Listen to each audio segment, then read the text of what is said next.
I'm Mark Gagan, and you're listening to the Voice of Insurance podcast, produced in association with Advantage Go, enabling enterprise-scale underwriting through a single pane of glass.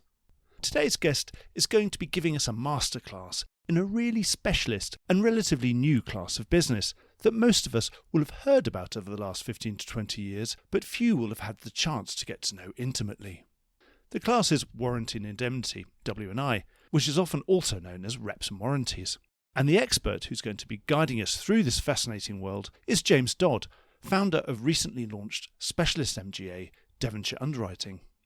James is an exceptional entrepreneur, and this podcast will answer all the questions you had about this exciting class of business but were too scared to ask, as well as leave you in no doubt about the scale of the ambition of James and his growing team. We'll learn the ins and outs of this specialist line, as well as the state of its finely balanced markets. James is a great communicator and a patient teacher, and if you give me the next half an hour, I promise you'll learn an awful lot, as well as have some fun on the way. Enjoy the podcast. James, welcome to the Voice of Insurance. Thank you so much for having me. Well, for anyone who doesn't know you, why don't you give us a brief introduction to yourself and run us through your insurance career to date and how you've got where you are? So my name is James Dodd. I'm a partner and founder at Devonshire Underwriting. My career and work experience, I read law at the University of Nottingham and the University of Texas. I then started a legal training contract with the US law firm Weil Gotshal Managers. I was there for about 4 years in total. After that, I moved across to another couple of US law firms before transitioning into underwriting. I was an underwriter for approximately 7 years before setting up Devonshire Underwriting with my other partners and founders, Natasha Atre, Charles Turnham, and James Fletcher. And you've always been an entrepreneur who wanted to run your own business? Yes, I have always dreamed of doing that. I very much liked working in law and at law firms, but there was a very defined structure to them. So the idea of being an entrepreneur did always appeal to me, yes. And Devonshire, I have to disclose an interest. I'm from Devon myself, the county of Devon Yeah. in England. So I presume, obviously, you must be from Devon as well or something, or is it? No, You love cream teas? Nothing quite like that, actually. I mean, the name came about in collaboration with our branding company. We wanted to basically find a name that reflected what we're trying to do with this business, which was to create a trusted and established name and business. And so we thought Devonshire, traditional. Nice. Exactly. So that was the kind of holidays, thinking. Solid. I suppose there's the Devonian period, the big red rocks from back in the time when the UK was actually on the equator, which seems almost unbelievable. You've been around for how long? We started on the 2nd of April of this year. We are 8 people. So we started with the 4 founders and then one of our underwriting managers, Sam Jeter. We then hired another underwriting manager, Mike Grant, and we have 2 excellent analysts, Ellie and Henry. So currently up to 8. We do have another joiner in December on the tax side. So we're looking to grow, but we want to make sure that we're maintaining quality in our product and our offering. So not growing too quickly or unnecessarily. This is a class of business that's relatively new. I mean, it's not been invented yesterday, but it's been around for, let's say, 20 years, 20 plus years. It's something I've been writing about as a journalist, but I haven't necessarily understood it perfectly. So it would be quite good. And I suspect there's lots of listeners who don't know it that well, who obviously are adjacent to it. They go, who are those people? They do all that warranty and indemnity stuff over there. So can you just, for those lay people, I mean, obviously from the basis of a smart insurance person, but who's probably in another class, who doesn't know exactly what you get up to, why don't you tell us about it? Who buys it? What's it for? What are the main products, etc.? Of course. So W&I is covering the losses that arise from a breach of warranty or claims under a tax indemnity, usually in an M&A deal, so under a share purchase agreement. So someone's promising something to someone, say, look, I'm telling you the state of the affairs is this, these are my tax liabilities, but if you buy this company and then the tax authorities come after you and say you owe us by an extra $500,000 somewhere, then don't worry, the insurance will kick in. Exactly. As my wife has once said, we insure promises. So that's a very good way of saying it. So yes, instead of pursuing a seller in the event of a warranty breach or a claim under the tax indemnity, the buyer can then make a claim against the insurers, i.e. are very highly rated. And so that's good for the seller of that company to say, well, I've bought this insurance. So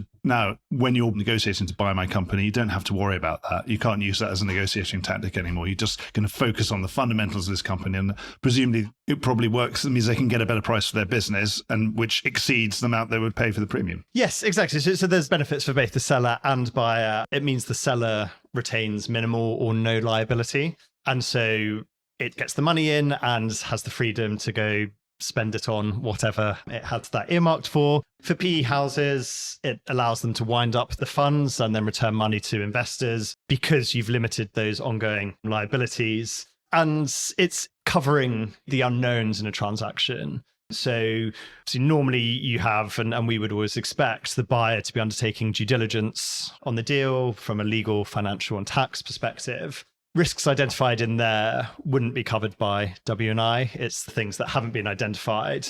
Our other two products, tax and contingency, those are more for those identified risks. And also, I suppose, for those parties, it's another set of eyes looking over this company and another set of expert eyes. Obviously, the more experience you get, the more you know what to look for.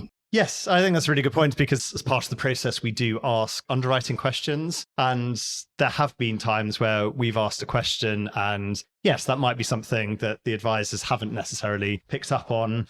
Given our familiarity with the class of business or the jurisdiction, then yes, we can ask those questions that maybe the advisors hadn't thought of in this situation. And tax insurance against, is it all part of the same thing? Yes. So tax coverage will be provided under our W&I policy. Yes. I was looking at your website and saw that tax is almost sort of as if it was a separate, because you can buy tax only, I presume. You can. So the tax and contingency products cover specific risks. So something's picked up in the DD, and then we can look actually to provide coverage for those specific tax issues or on a contingent basis. And that's something that we were very keen to do as Devonshire, being able to offer those three products. So something's identified in a DD report that normally wouldn't be covered under the W&I, but we can then say to the clients, we can explore potentially covering this under a tax or contingency product. Excellent. DD is due diligence. Yes. Absolutely. Well, I know this is one of your standard abbreviations that you're just using all day. Sorry. W&I, of course, is Warranty and Indemnity. I'm just thinking that the distribution for this kind of product is probably different. Are you dealing with brokers all the time, or is it financial advisors and intermediaries that are more likely to be distributing your product? It always does come through brokers. Yeah. So the brokers will provide us with their submissions, which usually comprise the information memorandum, which sets out the details of the targets, how many employees, which jurisdictions, etc. And in that, they'll request limits and some other coverage enhancements. They'll provide us with a draft of normally the share purchase agreements, and we then provide them with those quotes. Yes, the financial advisors, law firms, they'll be in very close contact with the brokers on these. I can guess what the typical claim is. Let's talk about that typical claim. How does it come in, and how long does it take to manifest itself, and how long does it take to therefore resolve? Okay, TinTech London Market is back on the 4th of February. It's the event exploring how technology is driving change in the London market and enabling the business and operating models of the future. Attend TinTech London Market to discover practical insights to help you successfully deliver technology-led change. Hear how industry thought leaders are enabling client-centric business and operating models. Plus, how new technologies like artificial intelligence are driving innovation. Benchmark your approach with market leaders who are navigating the same challenges you face. Hear case studies from those at the cutting edge of technology innovation, and benchmark and discuss strategic solutions with your peers. Don't miss TinTech London Market. Search TinTech London Market to discover the full agenda and speaker lineup. See you there. Good question. It depends. So the policies that we write, W&I, tax and contingency, are relatively long. So the general warranties will normally be covered for 3 years. The tax and fundamental warranties being ones that speak to title to shares, capacity to enter into the transaction, etc. Those are normally about 7 years. So a relatively long period we have for claims to come through. I think quite interestingly, we have seen that the earlier a claim comes in, the more likely it is to be paid, just from past experience. Is that because it's suddenly really clear cut? Or is it if it comes in really early, or is it suddenly they realise that, there's something seriously wrong? Yes, I think that is right. Yes, so for something to come in that quickly, as you said, it must be quite big and something that's capable of being realised that quickly. So yes, it's probably the more obvious ones in that case. The other ones are a bit more subtle, are they? Or yes, you can, as you would expect in an M&A context and pursuant to a share purchase agreement, the claims can be very complex. So that's what really dictates how long the claims process will take, as well as the number of jurisdictions the claim relates to and how long it will take us to determine the circumstances which the claim notice relates to. And indeed, once we have established, yes, there has been a breach, what's the quantum of that loss, which is also a very difficult area. So as I said, if it's a very simple breach and the quantum can be identified very quickly, then that could be a matter of weeks. In our experience, and I think the types of policies that Devonshire writes, you would normally expect 6 to 12 months for a claim to be settled. But in very complex cases, it's not unheard of for that to be 24 months. all the parties to this transaction are all quite sophisticated. So one presumes if they have sophisticated tax lawyers on one side, sophisticated tax lawyers on the other side, and sophisticated tax lawyers working for the different tax authorities in different jurisdictions around the world, they're all quite smart and professional people who are quite good at coming up with theories and arguments as to why you might be in breach of something, whereas an other creative accountant on the other side probably thinks, well, no, that's nonsense. This is perfectly legal under, myriad tax statutes that we have in every jurisdiction. So yes, I'm starting to talk myself into this being quite complicated. And yet, so some of these claims are probably not that clear cut. Exactly. As you said, both sides are very well advised with lawyers, accountants, tax advisors, etc. So before the process and during the process, you've got a lot of advisors feeding in to the drafting of the SPA, which ultimately contains the warranties that we're insuring. So even at that stage, yes, you've got a lot of experts looking at it. And as you said, when a claim comes through, as people have become more familiar with the process, I think the claims process has also become more sophisticated. People know how to present a claim. They know what insurers are generally going to ask for and request. So that whole process has become a lot more sophisticated, yes. Thinking about the risk side of this, when we look at the theory of risk, when we all sort of do our CII exams or whatever it is, you've got experience rating, which is at least that's quite simple. We all understand what that is. What was the burning cost and what else? Then there's that exposure rating, which is more theoretical, more sort of intellectual, shall we say, and less based on what's actually happened and gone before. How do you model a risk like this? Or is it really modelable? Because, of course, there's so much human behavior behind it. And I was just thinking, there's 20,000 million pages of the UK tax code, for example, and there probably being new pages written every day. How can you model that? And also, there seems to be so much human behavior. Of course, there's change of governments and change of regimes. Of course, in the UK, we've just had a change of government. That might mean that the way they interpret the tax code, you could interpret it more aggressively or more leniently. Because again, these things seem to be relatively ambiguous and debatable often. How do you get your head around that risk and the nature of it and the fact that it's changing all the time? Yes, it's a great question. And a lot of what we do is based on experience and feel, if you'd like. So every M&A transaction is different. You've got different buyers, sellers, targets will be different, etc. And so being able to model that and price it by putting it into a computer or something doesn't really work. There are so many variables at play. And as I said, a lot of it is driven by past experience with that particular industry or sector. The underwriters know what to look for, etc. And that's something I think at Devonshire, that's one of the key things that we're focused on. Between myself and my colleagues, we've underwritten over 800 policies. And that allows you to, I think, really develop that feel for the transaction, spotting where the gaps are likely to be, rather than simply being able to put it into a model with various inputs and then it's spitting out a price and coverage. It's just not that kind of product. The sort of skills you need in your business as underwriters, and perhaps some of those brokers specializing in broking this specialist class of business, I'm going to sound a bit like Liam Neeson. You need a particular set of skills vis-a-vis more traditional sort of P&C stuff. So what are your core skills? I mean, a lot of you are lawyers, aren't you? Are you all lawyers? We're not. A lot of people in this space are lawyers. Thankfully, not everyone is, and not everyone in our team is. I think the critical thing for any underwriter in this space is having the ability to be able to step back and look at the bigger picture to have flexibility and also have appetite for risk. We obviously are providing an insurance product here. We do have to be willing to take on that risk. But I think a lot of what we do is like putting a jigsaw together. We have to look at the various pieces. So that could be the legal analysis on this target, as well as the financial analysis and the tax analysis.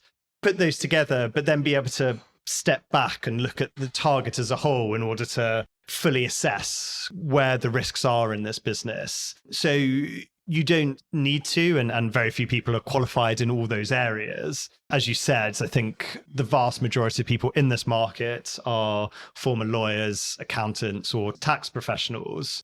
Understanding those areas will help you make an informed assessment of the risk profile. But as I said, I think the main skill that you really need is the ability to look at the bigger picture, have this flexibility, and being able to take on this risk.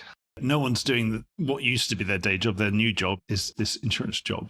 And it sounds quite multidisciplinary that you're bringing in lots of different skills all together and trying to blend it to something that makes sense. Exactly. I mean, lawyers, for the most part, job is to point out risk, to do their due diligence, to identify what risks are there, any likely quantums, and how they can be minimized. Obviously, as an insurer, you have to take on risk, and that's part of the product that we're offering. So people do have to, I think, undergo a bit of a change in mindsets. Exactly. The premium is there for a reason. Well, exactly. It's to pay for some of that risk that you've taken on. Exactly. And no one's going to buy this product if claims aren't paid. So it's a really important part. It's something that we're very focused on at Devonshire, is the claims process, to make that easy for the clients. And that's what the market needs. I suppose all those people, in their previous life, they're always working for a fee, for an hourly billable rate or something. But now the fee is this premium, which is a slightly intangible idea of I'm removing risk for a fee. Exactly. So I presume from all of this, it's quite an analog business, even though I'm sure there are some applications for technology. It sounds like none of you are particularly worried about having an AI agent taking all your jobs. But do you think you're going to be able to apply AI somewhere? Presume there's tons and tons of documentation. Presume you can get an AI agent to read all that for you and help you get through the mountains of paperwork. Yes, I think somewhat boringly, I think it is more on the administrative side that we see the benefits of AI. Underwriting is more about looking at the company as a whole, seeing the bigger picture and the feel of the business. So I think it's quite hard to see AI's involvement in that. I know when I was in private practice at various law firms that there was a drive to have AI undertake some of the due diligence there to reduce costs, etc. I think that's had some success, but still limited success. Actually, funny enough, my very first exposure as an insurance journalist to AI, we didn't call it AI then, was a product called Reword that was part of one of the law firms. And it was comparing wordings. It was really, really useful. Right. And it was finding lots of things in treaty wordings that people perhaps didn't want to be found, that were very glad that they actually had found them and cleaned them up, actually. And that was 20 years ago, actually. So, yes. So actually, we'd say that the most progressive law firms have been pretty good at this. I think on the due diligence of a complicated business in the same way as underwriting that complicated business, I think does require someone to be able to look at it in the whole, use past experience in order to make judgments about what's particularly relevant, etc. So I think AI will be useful, as you've said, in terms of some of the documents. It will be quite useful when we're looking at claims and being able to spot patterns, which areas claims are particularly most prevalent, etc. But from what I've seen of AI, and I'm no AI expert, but from what I've seen from AI so far, I think its involvement in underwriting at the moment is relatively limited. More something that might help you at least imagine it as sort of a useful assistant that might be able to flag up a few things for you. Exactly. And like with any business, there is a lot of administrative documents that needs to be done. We do see a number of deals. So helping with that kind of thing is probably most helpful.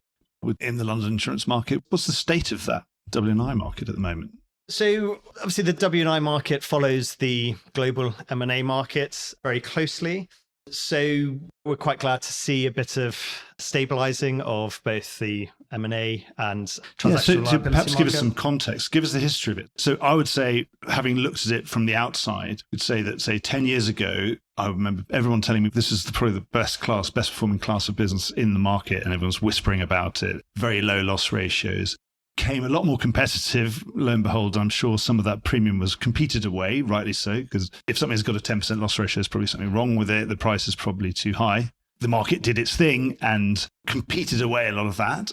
And then maybe we got close to where the burning cost was. This is just a bit of conjecture from me. And then maybe it's stabilized now. Is that about right? Yes, that's very accurate. I think when the product started, coverage was narrower than it is today. Policies would include more exclusions around high-risk areas. Pricing would be higher. The retentions would be higher, etc. There would be fewer what's known as coverage enhancements, which are things included in the policy to improve the position.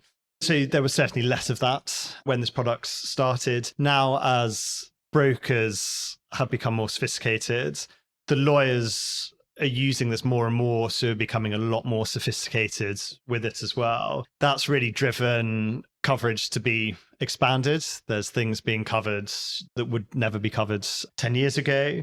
It's driven prices down a lot. I think partly because of that and partly because of the global M&A environment with deals being down, the pricing this year has gone to a very low level, probably an unsustainable level in the long term, if I'm honest. We're seeing a gradual stabilizing, maybe a bit of improvement in that pricing to a better level. Do you think were there exits in the market or just suddenly, chief underwriting officers around the world saying we need to tighten this up, or news from on high to say, yes, right, everybody, it's gone down as far as it can? The reason, or part of the reason it did go down so low was because there weren't that many deals. M&A was down. Right. So people were fighting for these deals. Often coverage, and nowadays on good deals, coverage between insurers will be very similar. There's an all-time high number of insurers in the market now. So the only way, other than through relationships, but the only way to compete is through lowering pricing. Yeah. And so that's what I think really contributed to that low figure. As deals have come back and there's more deals for people to underwrite, then there's fewer markets quoting for every single deal. So that's allowed prices to go back up. I think it's very positive that the market's gone through quite a challenging phase. We at Devonshire are very proud to have launched in that challenging phase and launched successfully. And I think all facts are pointing that the market will thrive over the coming years. It's interesting, that dynamic that you have between this being a series of one-offs. You could imagine it, in a more traditional sense, you'd look at constructional risk and say, well, if no one's building anything, then the constructional risk underwriters are going to have to be bidding on the one last presumably government project that's still going. And then presumably they get a better deal than they would have done back when there was a construction boom on. So this being a series of one-offs and therefore prone to the vagaries of the M&A cycle, is there any way of changing that, of trying to get renewable business as a way of making your book more stable? Because otherwise, presumably, your book is always inherently slightly unstable. As you point out, this is a non-renewal line of insurance, but that doesn't mean we don't see repeat custom from the same clients. So clients who typically use this product are large acquisitive corporates or private equity houses, as well as their regular law firms that advise them. So it's often the same people that come up on a lot of deals, particularly the law firms. So the way that you can secure that repeat custom from those kind of customers is by offering excellent service, a very smooth process. The same fund, same lawyer firm, same group of people, they come to you regularly, go, well, they've been my I go-to, so I'll make sure I always quote with them. Yes, that's what we certainly aim to do. To do that, you have to offer excellent service, excellent coverage and claims experience. That's something we're very focused on at Devonshire, because we know to get that repeat business, you do need to be brilliant across all those areas. So yes, if you can do that, then you can start getting a policy agreed with that particular P house or client.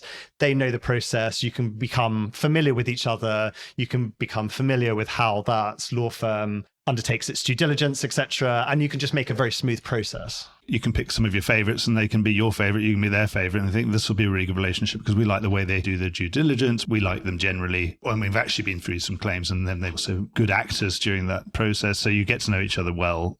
Exactly. And then they like you as well, yeah. Yes, exactly. They do, or they acquire the kinds of targets that's within our appetites. Insurers generally have different appetites with the size of the deals that they want, the jurisdictions, the targets, etc. So yes, you finding a particular corporate or PE house that's very interested in those kinds of targets, or a law firm that specializes in advising clients on those particular targets, then yes, that means that you can get a very good relationship going there. And this is still a relatively young class of business. So I'm sure you still get organic growth, because even some of the most mature markets, I'm sure there's still people who didn't know this product existed, who are still coming online effectively being told, oh, did you not know that there is an insurance you could buy when you're coming to sell your company? And they wouldn't have known. So I presume that you're still getting a lot of organic growth, but are there any markets where it's now, you'd say it's coming up to maturity? So the level of organic growth answer depends on which team of underwriters you ask and in which jurisdiction. For example, if we take the US market first. And that's the one I would always assume that's probably the most mature market. Is that right? Yes, exactly. So Reps and Warranties is how they refer to W&I there. That's where the product first launched. That's where you have an incredibly well-established domestic market. You've got the brokers and underwriters there having agreed form policies with the major law firms in order to assist in a very efficient and speedy underwriting process.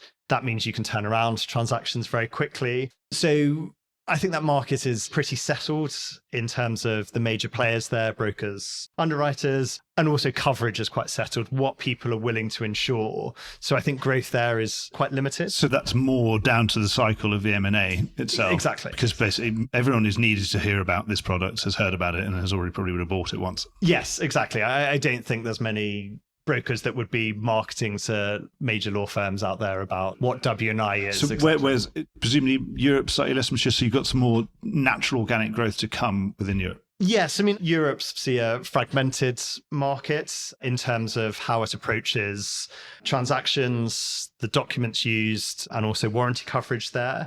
So for certain markets, the UK, for example, it is now quite a mature product, being used in probably the majority of transactions. So again, potentially limited organic growth there. But other parts of Europe, there's certainly opportunities there. For example, France, warranty coverage in M&A transactions there was always historically quite limited, and there was only really cover for the fundamental warranties.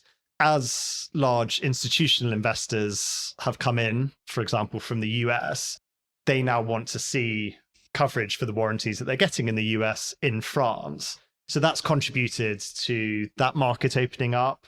And I think that's a really good area for growth. Outside the US and Europe, Australia and New Zealand, I think are quite developed, but we're seeing more and more in emerging markets. In Africa, South America, there's more teams based there and there are more deals there. Almost everywhere. And Asia Pacific, one presumes as well. Yes, exactly. Yes, yeah. In most jurisdictions now, with a good rule of law, with good advisors and good parties, then yes, you should be able to get some kind of coverage. So your fundamental is we all need to be able to trust that the law will be straight and blind, etc. Exactly. As we're taking on legal risk here. I suppose like any insurance product, we all ultimately require at some point a court to rule on something that wasn't necessarily in any of our policy or legislated for, or perhaps not in our minds as a potential scenario when we transacted the business. But so we need the rule of law to be working, don't we? Exactly. So that's, I think, some geographical growth. I think where we are seeing more growth is some specific risks and asset classes. So, for example, the insurability of secondary transactions, synthetic policies, and also the insurability of... Sounds really interesting. What's all that then? So what's a secondary transaction in that Secondary transaction is, they're becoming more popular, is when a fund is basically selling assets to another fund or having new investors come in. Oh, right. So when, say, they're in a sort of 7-year fund and they need to close that fund and they want to sell it to another fund so they can realize the gain that they've made during the time they've held that company, for example, that kind of thing. Exactly. So if you have a fund that has a number of assets, it's coming to the end of the life of that fund, is meant to distribute monies to investors. But as we've seen recently, it's a bad time to sell, or it's a particular trophy asset for that particular fund manager. So it doesn't want to sell. It can either bring in new investors, or sell to another fund, and it's the insurance to cover that sale to the new fund, which is particularly specialized because the due diligence will be limited on the operational assets. It will be more focused on the funds, whether all contributions have been paid, what future contributions, etc. So it's a different type of underwriting, certainly. So within Devonshire, where are you expecting most of your growth to be coming from? One of our real focus is on emerging markets. We have a lot of experience in Africa and South America. So that's certainly one of our geographical focus areas. But then also on some of these more specific risks on the synthetic policies, on secondary risks, etc. So we are lucky that we have experience across a range of jurisdictions, across a range of industries, and of different types of specific risks. So we do think we're well placed to be able to jump on So those. strategically, does that mean you're likely to open up new offices in different parts of the world? Sao Paulo at this time of year is quite nice. Yes, so I've heard, yes, that certainly is. We will always be a London headquartered insurer, but when there is the opportunity to open another office, that's something that we're certainly very keen to do. We'll assess the situation in a couple of years to see which markets that will be most beneficial to, because not all markets, even though they can be very profitable, require boots on the ground. There's lots that are very well and very happy to be serviced from London, whereas there are others that do want people on the ground, that actually, maybe because of cultural reasons, to be able to have a face-to-face meeting, to have someone that speaks that language is something very valuable. So we're going to develop that and understand that over the next couple of years and really focus on that. And what about in terms of the classes that you write? You're obviously an incredible specialist. But then, of course, through your work, you get to know huge numbers of financial professionals and lawyers. So would it make any sense for you to, at some point in the future, expand into adjacent lines, like, I don't know, like the PI for those lawyers or et cetera, some of the professional lines for those financial professionals? It's interesting, and it's certainly something that I think we will consider in the future. I think right now our focus is definitely on our core products, W&I, contingency and tax, and achieving our goal of being a trusted advisor that's recognized for its excellence in service offering and the products we offer.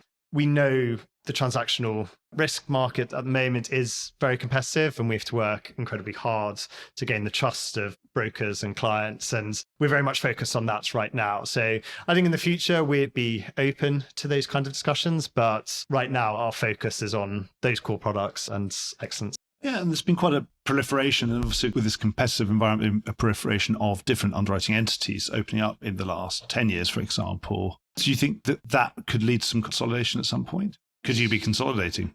Potentially, yes. I think, as I said before, there are insurers who specialize in different types of deals. Everyone has different appetites for the size of the deal that they want to do, jurisdictions, Different types. vertical sectors as well. Yes, exactly. Yeah.